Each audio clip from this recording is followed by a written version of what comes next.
Hello, I'm Dáithí O'Kieran and you're listening to Poetic Synergy, a programme that explores Eastern influences on the work of some Irish poets.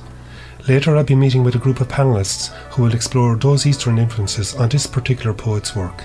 This week I'm in the company of Paula Meehan. Paula, you're very welcome to the programme. Thanks very much, Dáithí. Delighted to be here.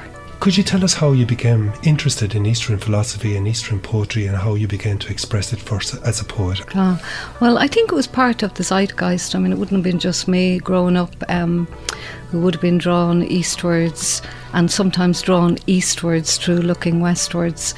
And it was definitely part of the zeitgeist, and the gang I hung around with in Finglas in the 70s, late 60s, early 70s, when we were teenagers. I mean, we were all, that's what we talked about and read and engaged with, was Eastern stuff. And some of them went into, I don't know if you ever heard of the Divine Light mission. They went to London and became devotees of the Maharishi and went into yashrams, and there were other kids headed off to India. So there was a kind of a seeking atmosphere around our very young days. And some of that involved, you know, for me, because I was mad about poetry, checking out the poetry, and the poetry has its own way of coming to you, even if you're not looking particularly. You know, what passes your nose or is lying in your path to be picked up. So it's the kind of draw started very young, and started, I think, for myself and for many of my friends as a direct reaction to having no place to channel spirituality in the politics of the time. So the church was it was a beaten docket. The church as we experienced it as young teenagers, working class teenagers, forget it. And I suppose part of the look eastwards was a desire to channel natural, ordinary spirituality, you know. Then some of the most exciting literature I was coming across was coming from the American generation of poets of the 50s and 60s, people like Ginsberg and especially Gary Snyder, people who were immersing themselves in different Buddhist traditions, like Ginsberg in Tibetan Buddhism and Snyder in Zen. He went and trained as a Zen monk and brought back all that Dharma to America. So I think the kind of Buddhism I'm interested in is Western Buddhism, not just the ideas, the intellectual ideas of Buddhism, but the actual practice within the body, you know. And that's what I love about it, that the emphasis is on mindfulness in every single moment of your conscious being. And could you explain for our listeners, it's an embodied practice of mindfulness in every moment, and it's really beautiful. Could you give them a flavour of what it brings to you as a person through your practice of mindfulness? Well, it just involves me slowing down and looking, you know, being in the world, and that often is through breath. I suppose Tai Chi was a big element in my life. I met a Chinese woman here in Dublin, Bao Ying Liang. She didn't have much English and I had no Chinese really we're talking about, and so because it was purely experiential, my learning of it with her, I found it fantastic, you know, that practice itself would cut beyond the sometimes delusionary nature of language in our daily life, you know. And what way did it change your expressiveness as a poet?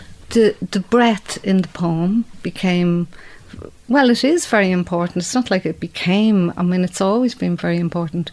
The sense that these are lines written to be spoken through the body, in the breath. And I absolutely believe in the physical effect of sound, whether it's music, whether it's poetry, whether it's drums, whether it's white noise, you know, the actual effect that sound has on the body is so profound that it can shift you from one place to another. So to breathe in the pattern of the lines would, I believed, change you. And I found that, like, if you read, say, a long, long lament out loud, it would bring stuff out of the body and shed it, you know. It's a fantastic way to transform. Could you read one of your poems just to give us an example of how that breathfulness is expressed and how it actually helps transform the body. And Dharmakaya, that's it, yeah. I suppose this was written in a way to, it's what happens when there's no breath, the moment between having breath and then no breath. And the word itself has a very loose or rough translation. It would mean truth body in Sanskrit or Tibetan, truth. But that's a very, very rough translation. And the word is in the Tibetan Book of the Dead, and it's kind of a guide to liberation in the bardos through hearing. What's the bardos? The bardos would be in the Tibetan tradition believed to be the in-between worlds between this life and the next incarnation. And it's a fantastic book full of what they would consider the prayers for the dead, the liturgy for their dead, in the Tibetan tradition. But it also guides the soul through delusions and projections of the imagination, and all the time following light into the next incarnation. I don't know if many of the listeners remember the Dice Man, that lovely man from Glasgow originally, Tom McGinty, who became a pure dub.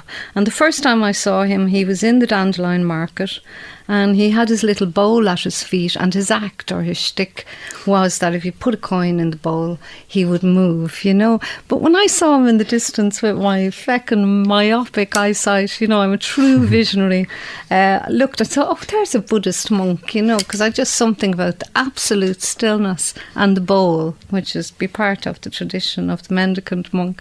Oh God, and when I got up close, it was Tom, and I engaged him afterwards in conversation, and we became kind of pals around the city in the way you'd see him through all the years of my growing up. He was there, and I loved the moment that he just stilled the street. You were kind of drawn, you mightn't know what was going on, but you knew it was that kind of stillness on the street, which I thought was pure Buddhism. So anyway, he asked me to write a poem for him when he was dying. And another thing about Tom was he was that warrior, brave. He had a very public death from an AIDS-related illness.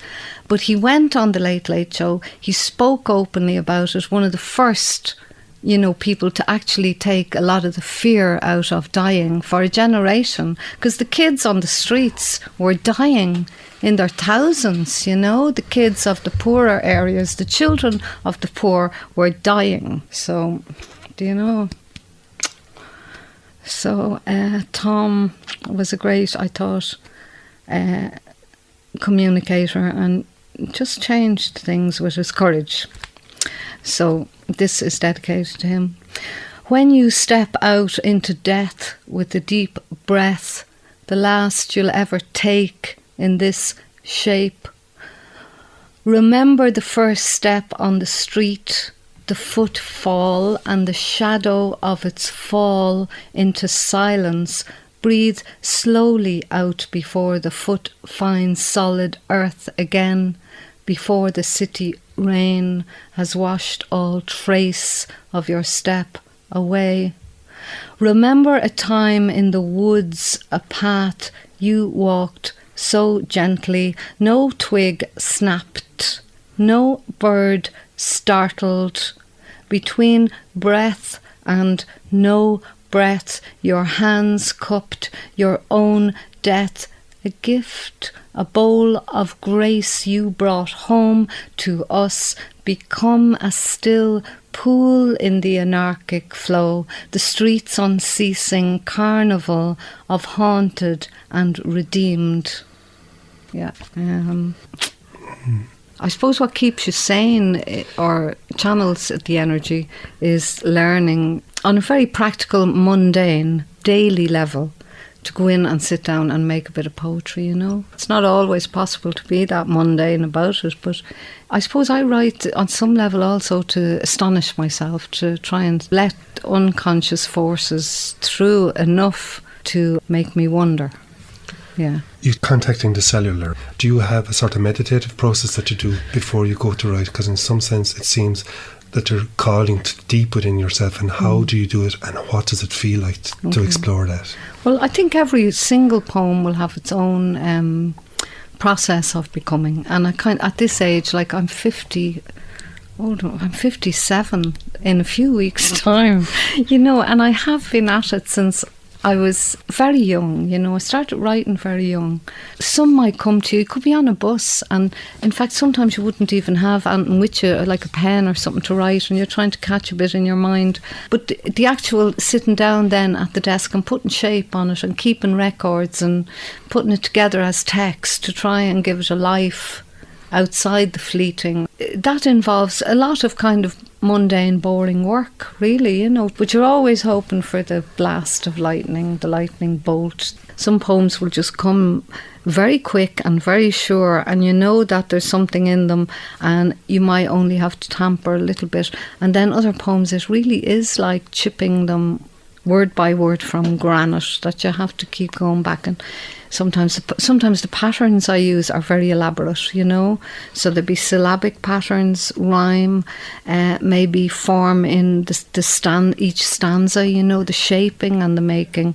They're not always the best poems either. Sometimes I think the ones that just come out in a kind of a half trance are probably the best, really. And then, the way we're examining the Eastern aspect of your work today. Yeah. And in some sense, when we looked at your journey as a person, you had to explore the East, and maybe is there someone like that you had to chisel at?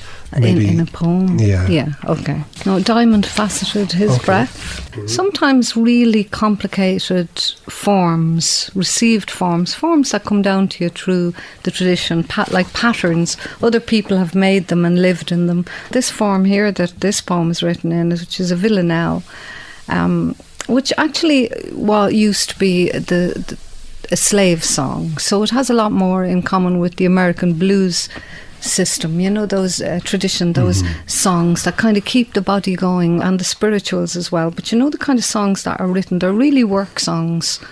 And the villanelle goes way back through the French troubadours into the Italian, the Roman slave farms, the villas, the latifundia, and they were like American South plantation farms, with their own slaves.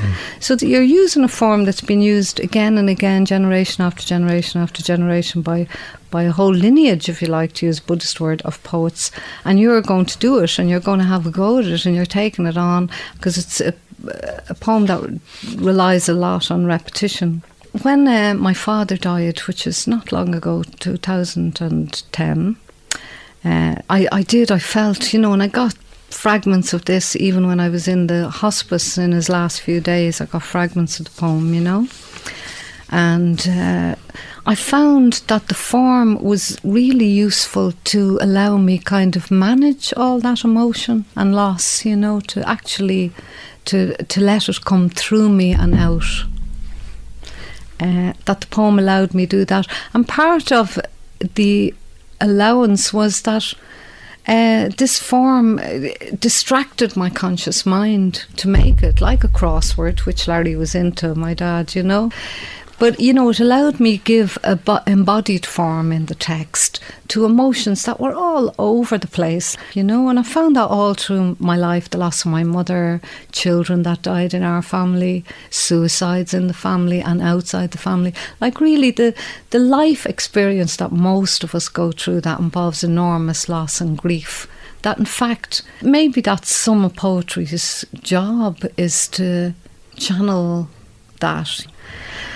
Diamond faceted his breath. Now my dad, when we were young, he was full of riddles, and he used, one of the riddles I remember is, which is heavier, a ton of coal or a ton of feathers? My father's death lay on me like a feather, his own hard fought for last mortal breath was diamond in the radiant Samhain weather. Light as the pages that fell from the mirror, toxic dump, bank billions lost, test tube birth. My father's breath could scarce disturb a feather. The going was hard at Dundalk at Uttoxeter. Red Era, a horse he believed had some worth, given the right ground, the right kind of weather. The half-done crossword. 10 across, 8 letters, daughter. 9 down, bold, no, wild. 7 down, hearth. The words themselves as light as any feather. I could carry every step of my future on the smooth or rocky contours of my path, whatever the news, whatever the breaking weather. In the hospice garden, a child's laughter falling like dry leaves to the hard black earth was my father's death, the weight of a feather as I roved out into the coming winter weather. Beautiful. Now, to celebrate and explore the connective synergy in Paula's poems, I'm joined by Anne Mulhall, lecturer in the School of English, Drama and Film from UCD, Professor Pat Coughlin from the School of English in UCC, and by the poet Theo Dorgan. One of the things that we've seen from the discussion with Paula is the earthiness that is expressed in her poetry, and she has a sonnet for Gary Snyder on his 80th birthday. Would anybody like just to refer to that poem and the earthiness expressed in it? Snyder always says that he lived on the east coast of the Pacific rather than on the west coast of America, and that always had a resonance for Paula, that and his respect for native cultures and native traditions, and that speaks to something I think very strong in Paula.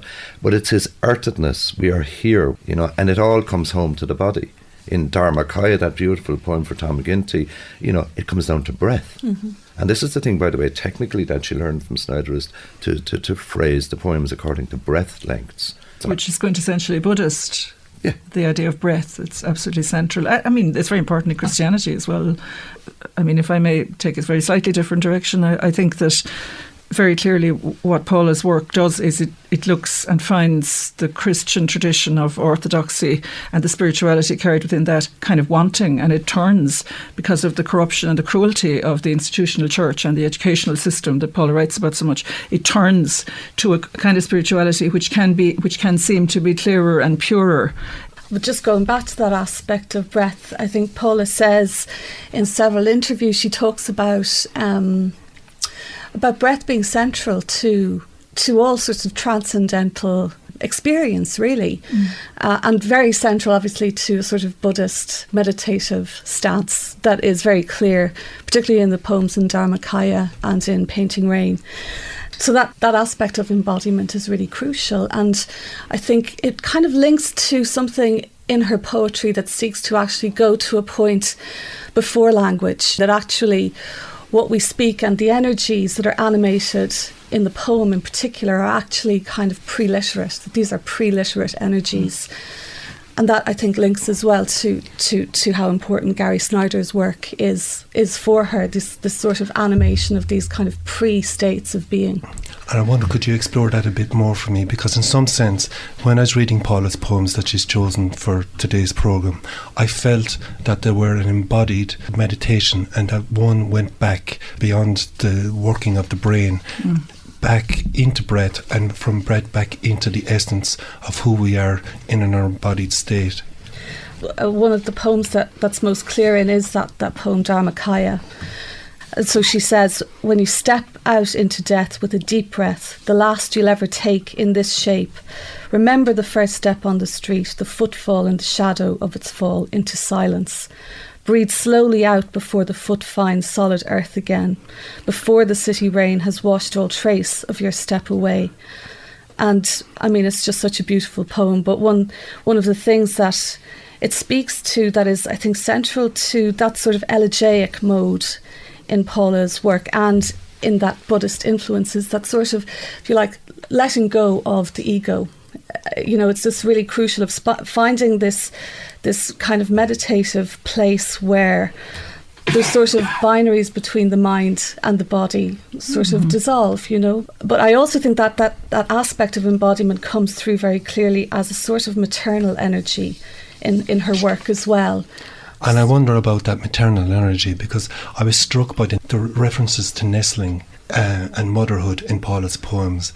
And in some sense, are we nestling to the mother, or are we nestling to the mother's breath?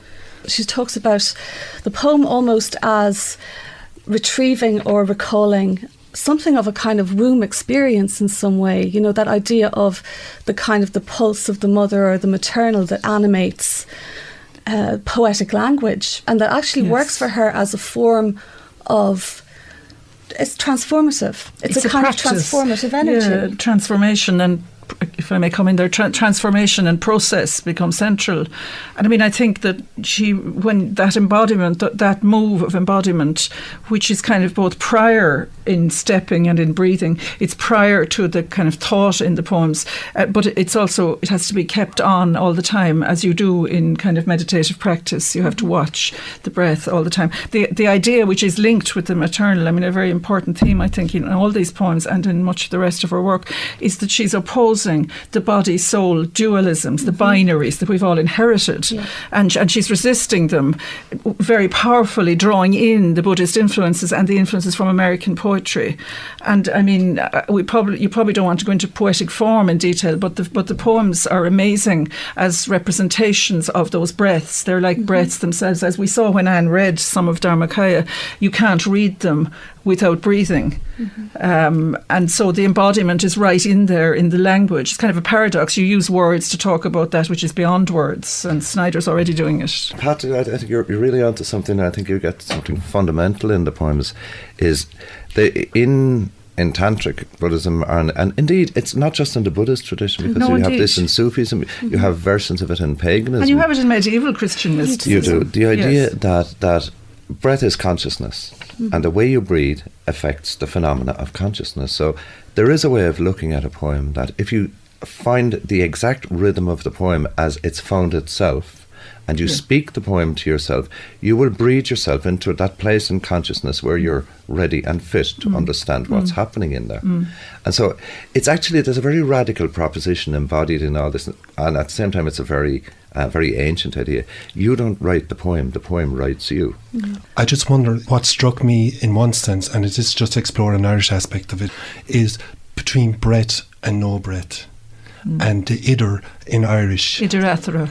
I just wonder, could we explore betweenness in between breath and no breath, and is there an Irish connection that Paul is calling on, some ancient, I would say, tulpa or mental energy or embodied energy that we might have as Irish people?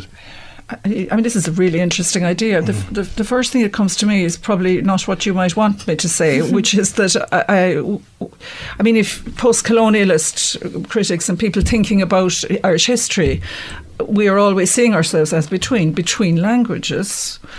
And an awful lot of people in a groundswell way still know some Irish and still use phrases in English which come from Irish. And we're not really standard speakers of English, though we might be more powerful as speakers than the standard ones. And so I think there is an in-betweenness, and we're between, well, I mean, culturally we're between, quote, Boston and Berlin, unquote. And I don't think those things are superficial. I'm not sure about the ancient Celtic idea. Would you just play with me for a second? Sure. In Paula's poetry, in some sense, she's touching the pulse of this generation that feels a loss, that we're not satisfied with what the Catholic Church gives us. But maybe there's an ancient, I would say, spirituality within us as Irish people, where we can actually exist between here and there. Well, actually, it is in one of these poems. When I think about it, it's in Home. Which is the wonderful poem about the woman, where she kind of adapts ideas of the songlines. It begins, I am the blind woman finding her way home by a map of tune. When the song that is in me is the song I hear from the world, I'll be home. It's not written down and I don't remember the words. I know when I hear it, I'll have made it myself. I'll be home. And if we just go on 2 lines into the next stanza, a version I heard once in Leitrim was close, a wet Tuesday night in the Shanarellig bar. Now, as we know, Shanarellig means the old graveyard, and there may be such a bar. Theo could probably tell us, but it's actually also, it's the spirits, and that poem does perhaps address those kinds of, raise those kinds of issues. And I mean, in that poem as well, you know, she moves from the Shanrellig bar to a travelling man with a didgeridoo, and then the puzzle factory, you know, sort of What's the puzzle on a trip. factory? The mental hospital. Thank you, because that's a Dublin reference, isn't it? Yeah, sorry. The pharmaceutical haze, and then back to the womb to my mother's heart. And I just think, and the wise women. None of these are home, but they sort of they resonate with this sense of when I find it, when the song that's in me is the song I hear from the world, I'll be home. And it's journeying. It's always journeying and not arriving. And it speaks to this sort of intersection of lots of different aspects as good. well in her work, which is the aspect of, she talks about the importance of the kind of oral tradition of the community that she comes from. Yeah. She talks about the importance of the prehistoric culture. She talks about the Bronze Age in Ireland as sort of, in some ways, analogous to what Snyder talks about in terms of prehistoric culture. Those are all imbued with maybe something like what you're talking about when you talk about that kind of specific spirituality. She refers to leaves and feathers quite a lot in her poems, and I just wonder, could we just play with feathers and leaves for a few minutes? Well, in the beautiful elegy for her father, which is new, I hadn't seen it before, it's uncollected as yet, and it's heartbreaking and beautiful, really. A diamond faceted his breath, and I suppose the diamond is coming from the Diamond Sutra, which is a Buddhist text, but also from other references to diamond. And that's also, it's a very interesting poem because it's a form which is very complex and difficult to write, and which involves the rhymes between feather and weather. It's a villanelle, is the name of the form. And could you give us an example of that, Pat? In the hospice garden, a child's laughter falling like dry leaves to the hard black earth was my father's death, the weight of a feather, as I roved out into the coming winter weather. It's such a beautiful poem. It's hard to talk about. Yeah. It is, really. It's moving. We talked about echoes earlier, and the poem ends, as I roved out into the coming winter As weather. I roved out is from all those ballads, and it's about going on with the journey. Yes. But it's about letting go of the grief. Yes. It's about the death being like the child's laughter, and you try to practice relinquishing grief while not ignoring it. But can I say something about this? When you hear "As I roved out," what you hear is "One bright May morning." You do. And in the ballad tradition, nearly all the "As I roved outs" go into "One bright May morning." So you talked earlier about the craftiness of the poem. She's got the redemption of the bright May morning into it, despite the fact that it's the coming winter weather. So by using the trope, "As I roved out," you get a double belt out of the line, and that's what trusting the oral tradition can do. We've looked at the falling leaves, and we've looked at grief being as light as a feather, but I just wonder what light Paula offers to us when she refers to the eternal. Pat, you're nodding your head there. I am, because if you go back for a second to "Diamond faceted his breath," and there's a lovely wordplay here, but it's also very clear. His own heart fought for last mortal breath was diamond in the radiant sown weather, light as the pages that fell from the mirror. And you have radiant meaning bright, and then you have light. So you have the word light is used in the two ways as a pun. And in fact, there's a back reference to a poem that Paula read at her father's funeral. It's a poem called "My Father Perceived as a Vision of St. Francis." Yes. And the last lines of which are something like, I hope my memory doesn't let me down. "The sun cleared O'Reilly's chimney, and he was suddenly radiant, a perfect image of St. Francis, made whole, made young again in a fingless garden." And this business of in the light, the transformative power of light, made him young again. And this, I think, is the paradox at the heart of Buddhism and at the heart of Paula's poems. If you face death squarely, and it's a central teaching tenet in Buddhism, especially in Zen Buddhism, if you face every day the fact that you are mortal and you must die, out of that is where the liberation comes from. That's where light comes from. And that enables you to walk on the earth as lightly as a feather, knowing that someday you will be blown away like a feather. Anne Mulhall, Pat Coughlin and Theo Dorgan, thank you very much. This series has been kindly funded through the Sound and Vision Scheme, which is a funding scheme from the Broadcasting Authority of Ireland. Authority of Ireland. Authority of Ireland. Authority of Ireland.